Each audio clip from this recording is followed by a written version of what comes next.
Welcome to Movies HQ, your place for movie reviews, where we rank movies using a 5-category system. I'm here with Helen. Hello. And I'm Q. And today's movie is Aquaman. So Aquaman was directed by James Wan. So he's done things like Saw, Insidious 1 and 2, Conjuring 1 and 2. So more of a horror movie kind of director. And this is his take on Aquaman in the DCEU. Helen, what were your overall first impressions on the newest member of the Justice League, his solo outing? You know, he had an outing. He was in a movie about Aquaman. It was not a good movie, but it was a movie nonetheless. Compared to Justice League, compared to Batman v Superman, it was like a masterpiece. But compared to any other movie that came out today or this year, other than A Wrinkle in Time, it was not good. Okay. Yeah, my overall impressions of this movie, it was fun. Yeah. It was an action adventure. Aquaman, Jason Momoa's Romantic. Kind of romantic, but for me, Jason Momoa is, if Aquaman was your lax bro neighbor in college, this is your type of Aquaman. So it wasn't necessarily the most heroic partake of Aquaman, but it was fun. It was fun. It was enjoyable, and that's something we haven't said about the DCEU. So I think that's why they're leaning so far that way, and it definitely shows. And I think it's maybe not be the best thing they could have done, but it's better than what they've been producing. Mm-hmm. So I think that's how I feel about it. So your favorite or best scenes from Aquaman? So I would say that my favorite scene was when he appears at the last epic battle as Aquaman, because you don't really know his powers yet. You see him get the trident, you see his awful outfit that I know is a nod to the original Aquaman. Awful outfit? But I thought I think it was really cool just seeing him appear and seeing him take on, the 6 nations or 6 kingdoms of the sea. Ocean Master. Yeah, because technically they couldn't get the last kingdom to agree. Mm-hmm. So then it was 6 against 1 until Aquaman came up. So I thought that was cool. I also that was about it. That's your favorite scene? Yeah. Okay. So I have 2. So one, when he comes out, exactly what you didn't like.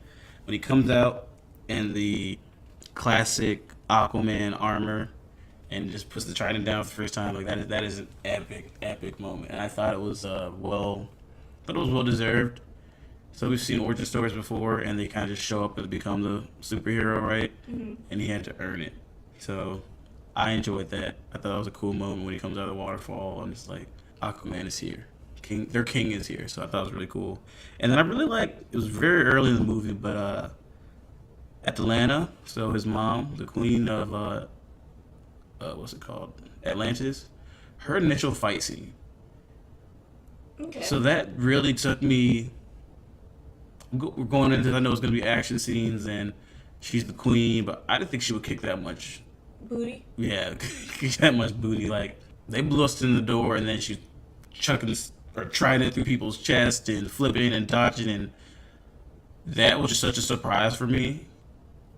And the battle intensity of what was set the tone for the rest of the movie, which I think some of them kind of got there, that intensity, but I don't think anything matched it. Because that I don't know why that shocked me so much, but I really enjoyed that scene. It made me kind of step back in my seat and oh wow, that's what we're gonna be. Did you step back in your seat? I did step back in my seat. So if you saw, there was actually a foot. I took a step back. I did see that, but I did not know that's what it was. It was smooth. It was quick. Incredible. I reset back in my normal position. Oh, okay. But after that, I really like that scene. I will say, of all the fighting, I think that was the most organic and the best shot, hand on hand, hand to hand combat, hand to hand combat. Yeah, I know my combat. I think that was the best one, so I will give you that. So what was the worst scene? I think we all know. Damn you! Yes. Yeah, it's tragic because that scene is supposed to set off basically the origin of Manta, Black Manta. Mm-hmm. But it was good until he said, well, damn you. Those 2 words ruined the whole scene. Oh, definitely. So, and that scene is supposed to springboard this character down towards future movies, and yeah. And fun fact, that actor who was awful is supposed to be in Us, the Jordan Peele movie. I don't think it was awful. I think a lot of the gripes you have are on the writing, not as the acting. But that's the worst scene. So you had that as the worst scene. Mm-hmm. Okay, so let's bring it down to cast. So we have a couple of heavy hitters. So Jason Momoa playing Arthur. You got Amber Heard. She plays Mara. There's a couple of King Orm and Atlanta and Manta. So what did you think about the whole cast overall? I gave it a solid 4. Again, it may go back to the writing, but even bad writing, an actor can pull off by getting their emotions behind it. There were no emotions. They were just reading from the script and reciting, and that's a difference. I think that Jason Momoa was the worst of everybody. Hands down, guaranteed, did not act, was just like, I'm gonna ignore my line and just say whatever comes to my head. And it doesn't work.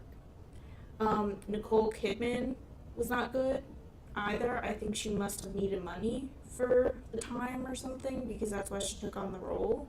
And I understand we all get in hardships. It just was not, it was just not good. Patrick Wilson as King Orm was not good. He was very flat. William Dafoe, I don't know what happened to him. He also must have come on hardships, because he was not good. Amber Heard, surprisingly, I think was the most dynamic character. And maybe it was because in the movie she took the most risks, so she had the chance to change over time. But everyone else was just so flat. Like, just the lines that they were being delivered, it was just they were like reading from a book and just happened to be there. That's how I felt. So I gave the cast overall 4. You? Gave overall 6. So Jason Momoa, from just watching this, we've been seeing him in Game of Thrones. I think I watched one episode of his show on Netflix and this. And from the body of work that I've seen, he's not a great actor. Do you want to go have a beer with him? Do you want to go hang out with him? Yes. And I think they... Wait, who is he in Game of Thrones? He's Drago. Khal Drago.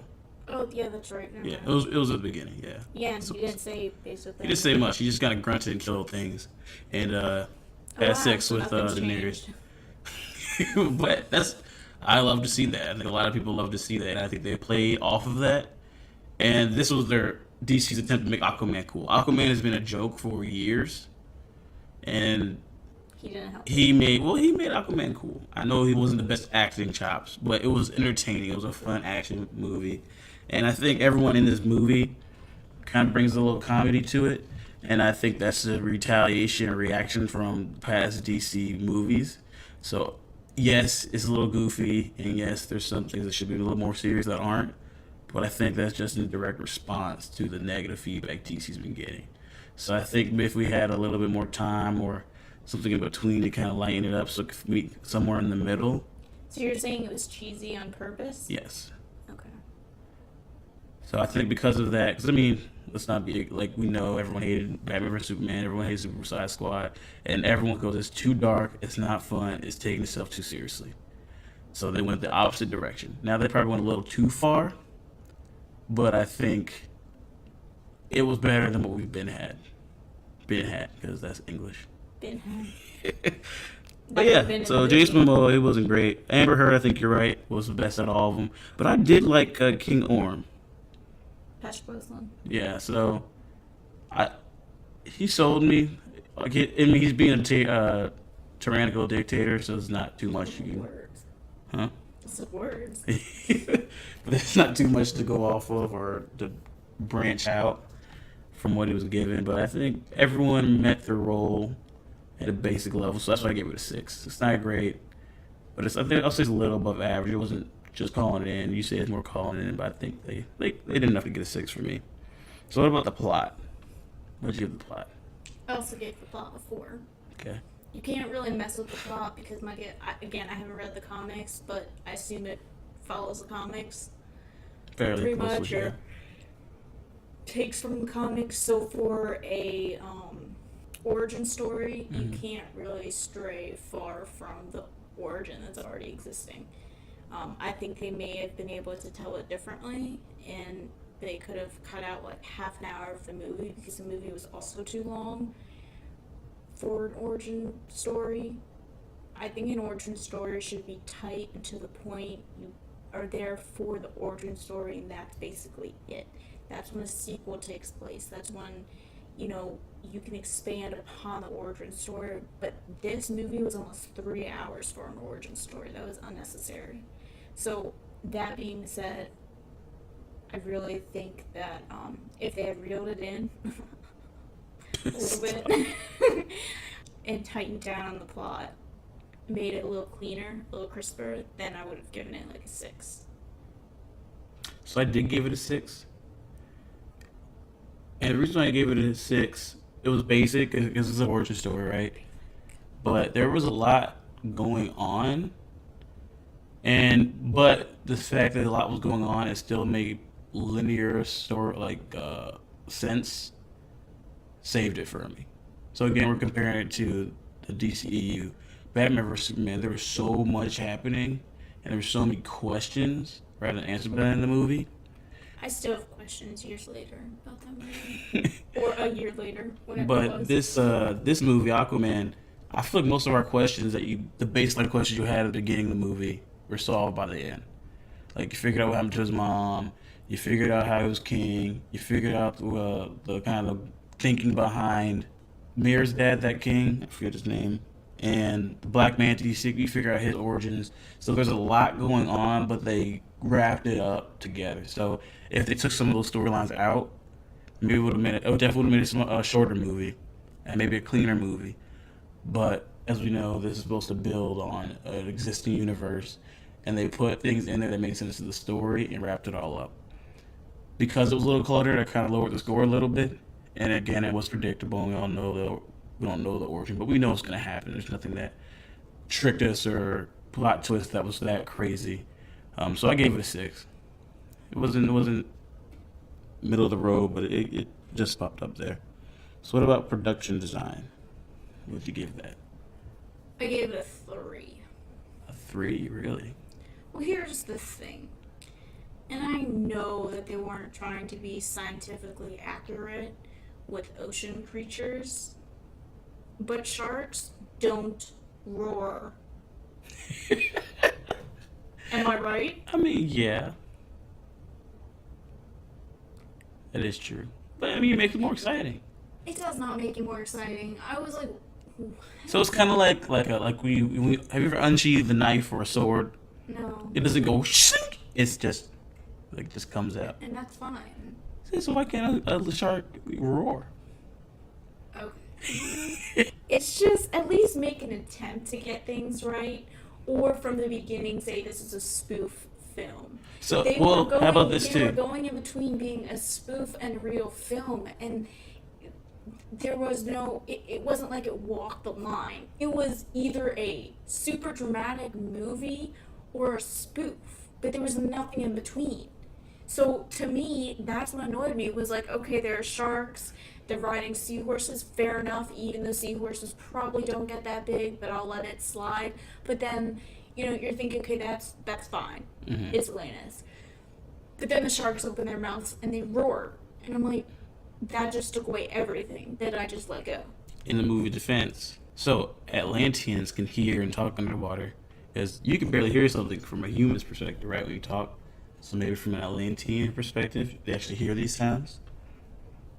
But sharks don't roar. That you know of. How many sharks have you seen? I've seen a few. Up They've close? never roared. Not at you. Okay. We'll YouTube this later. This is also a world where aliens and Amazonian women come from the sky. And there's a guy who had sex with a fish and can talk to fish. I understand that. So it really but hurts you. it was. My point is this: the production was like sometimes they were trying, sometimes they were like, they won't notice, but we noticed. It was not good. The special effects were awful. It really looked like he just didn't care. He was just like, okay, you know what? Like, for example, the special effects I had the most problem with was the ones where the special effects I had the most problem with was when they used special effects to make the characters younger in the flashbacks. They looked like they had a bad Instagram filter over their face. It was so bad. I couldn't even recognize Nicole Kidman for a second. I was like, who is that? Because it was so over the top, overdone. And she really doesn't need that much of a filter. I think it would have been smarter to have them the age they are and then maybe age them in going forward, but going back in the flashbacks and having bad special effects, like the dad was not even recognizable. I was like, is that the same actor? That's an issue. And I don't know if it bothered you, but like at first I was like, okay, maybe I'll let slide. Again, I let a lot of things slide, but the further it goes into the movie, the more issues I had with it. Overall, I get it. It's an undersea world, so yes, I didn't have a problem with that being over the top special effects. But when you're working with reality and aging is a part of reality, it should be subtle enough, or it should be organic enough, and it wasn't. Okay. So I gave it a 7. Jeez Louise. So I based most of the score on is the world believable? And you're right, it's an undersea world. And I remember when I first heard there's going to be an Aquaman movie, I'm like, how are they going to make Atlantis? The Little Mermaid, I think, better captured the undersea world. That's animation. Maybe they should have animated this. Yeah, I just think people are over utilizing special effects. I agree.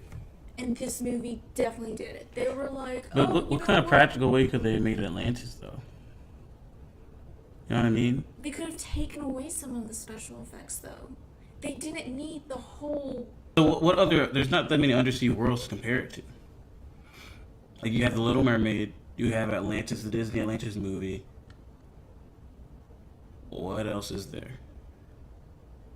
And yes, they're magical, but even those I'll say The Little Mermaid, you don't spend too much time in Atlantis. You more spend it in her like grotto, and you see like the palace for a second, but you really don't spend a lot of time in Atlantis. You're underwater, right? Yes, you're underwater. Yeah, okay, that's what I mean. But you're not staying. So you spent probably I think 50% of the movie in Atlantis, or one of their ships, and probably the best underwater scene from this movie was probably when he was in the air pocket ship, because that was a practical set. Because I agree with you, like practical sets is like looks exactly like the one they use in The Little Mermaid. And they probably based it off that because there's not that many out there. There's Atlantis, the Lost Empire, and Little Mermaid. So for him to create a whole world for live action, there's no other. And that's fine, and I understand that. I'm not mad at that. Yeah. I'm just saying he overutilized special effects, and I couldn't look and study the world because there was so much going on. So you think if he subdued some of the effects, it would have made it better? Yes. Okay. Because again, we don't have Aquaman's special eyes. Mm-hmm. Like, we should have seen the movie starting out. We should have seen Atlantis not like Aquaman. Because I think that would have been a cool comparison. Will they do that? Remember when he's first swimming with Orm? He's like, your eyes will adjust to the water, and then he goes from like seeing nothing, darkness, to seeing the jellyfish. But is that how? Yeah. I think if you are in a world, and I know you don't have to be scientifically accurate, at least try to make it make sense. You know? Yeah. So I think it made, well, I don't know. So I guess the way I see that, there's a lot of fallacies in it. But we're also looking at Atlantis. Like, it's the lost world. It's the secret technology. Like, apparently they were there what they say, like before even man, or when they still thought the world was flat. So that's what, like the 1600s. Yeah, people thought the world was flat. Yeah, so at that point they were way above all of us. So for them to mutate animals to get bigger or anything like that really doesn't strike me as that unbelievable. Compared to our world, yes, but compared to this world that they set out, I think it's more believable. That's why I gave it a 7. But I do agree with the fact that it is caked on special effects. But if I'm being honest, I don't think there's another way you could do Atlantis like that. I can't think of a understanding way to make it more practical. They could have toned it down. It's a underwater world, for Pete's sake. So just more water, less buildings, stuff like Yeah. that. Okay, so Focus on what's under there. Focus on the real ocean, because another thing is, like, they keep talking about how humans are making the oceans dirty and the pollution and everything. So it was a bit of a political statement, I think. Just a touch in there. But that's real. Yeah. So then make the world that they're talking about also real and believable. That makes sense. Okay, I can buy that. And I also Googled, and this is according to National Aquarium, while sharks cannot vocalize in the way that other animals can, they have other means of communications. Sharks' senses of sight, hearing, and smell allow them to hunt and be aware of other sharks around them. They actually cannot produce sounds. It's an Atlantean mutated shark. Sharks do not have sound producing organs, so they do not possess a capability to make sound through vocalization. Like that. That's funny.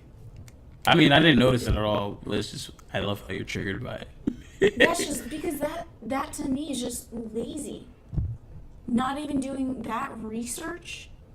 That's lazy. All right, so production, you get what, 3? I gave it a 3. All right. I gave it a 7 because I think they made a world. I thought it was somewhat believable. You're poking holes in it, so I get you. But I think for not having a precedent and not having anything to really build off of, besides maybe 2 movies, it gave me a world I felt lived in. But you have good points that if it's going to get destroyed by trash, why isn't Atlantis destroyed by trash? Do they have just a great cleaning crew, or if it's just that the cities aren't touched by this kind of stuff? Like, I feel like the problems they've complained about, you're right, probably should have been more seen in the city. Like, it was run down and polluted to crap, and like, this is what the topsiders are doing to us, but you don't see that. So that does make sense. So I'll give you that. I'm not going to change my score. No, that's fine. But I will give you that. Okay. So bring it down to sound. I gave sound a 5. I think the composer did very well. His name is Rupert Gregson Williams. He's worked on Hacksaw Ridge, The Crown, and Wonder Woman. He did a good job. However, some of the times he was overly dramatic with the score for the situation. So then when that happens, it actually took away from scenes that actually were dramatic. Because you had that build up, nothing happened. A few scenes later, you have the build up, something happens. But then a few scenes later, you have the build up and nothing happens again. So it was kind of like, I don't know what to believe. Mm-hmm. And I relied heavily on that score to tell me how to feel in certain moments. And every time it brought you up and it brought you down. And sometimes there was no reason for that. Other than that, I wish for this sound, and they did sometimes do this underwater, their voices were Bubbly. or echo I or heard muffled, but not enough to be like, oh, are they underwater? And I think they should have focused on that a little bit more. Other than that, And the shark. Unrealistic shark noises. yes, Okay, we don't have to go through it again. we don't. People are gonna think I'm weird, but it's just something I noticed. No. I know it's not supposed to be a serious movie, but there's a point where you could at least make an attempt to try, and they didn't. So you met the details. Yeah. So I gave sound. Like, for example, in the first scene, when his father is carrying, what's her name? Atlanta.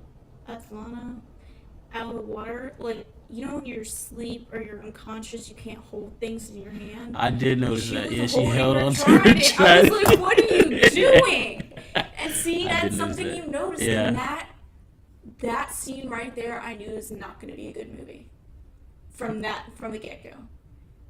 So I did notice that. Yeah. I was like, can you hold something?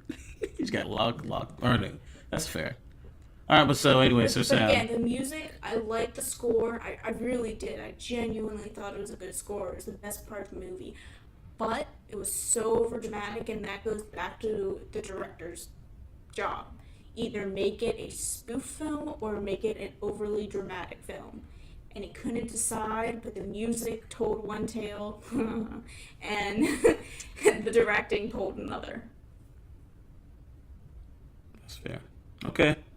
So I gave Sound a 6. So you would give it 5. Mm-hmm. I gave it a 6. All the sound, all the score hit all the basic notes we needed to hit. Like you had the dramatic, and I don't know if Aquaman had a theme, and if he did, it didn't stick out. So it's funny. So I didn't know he did Wonder Woman.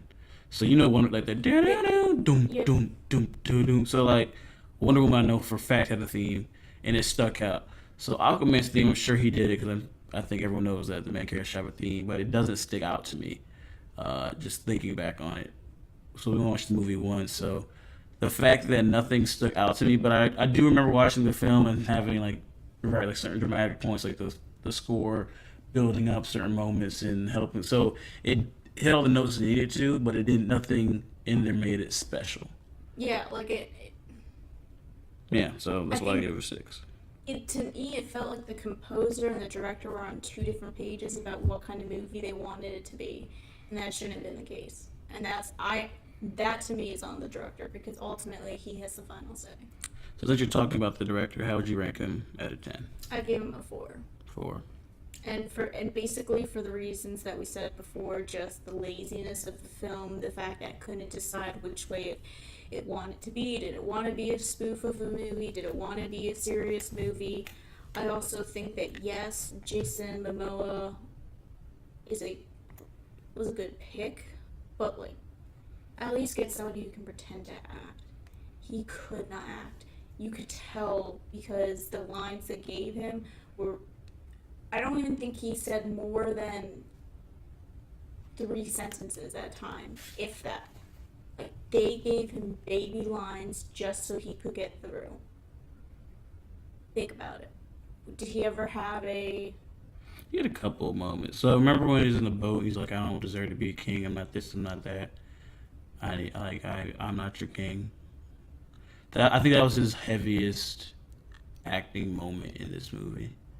But besides that, they were pretty smart. But it was again, like they started the sentence and then he was just like, screw you. Like there was one line where he said that. It was like again with the build up in the sentence, and then he just ended that with that. Like they knew he did not have the emotional capability to come through on the script.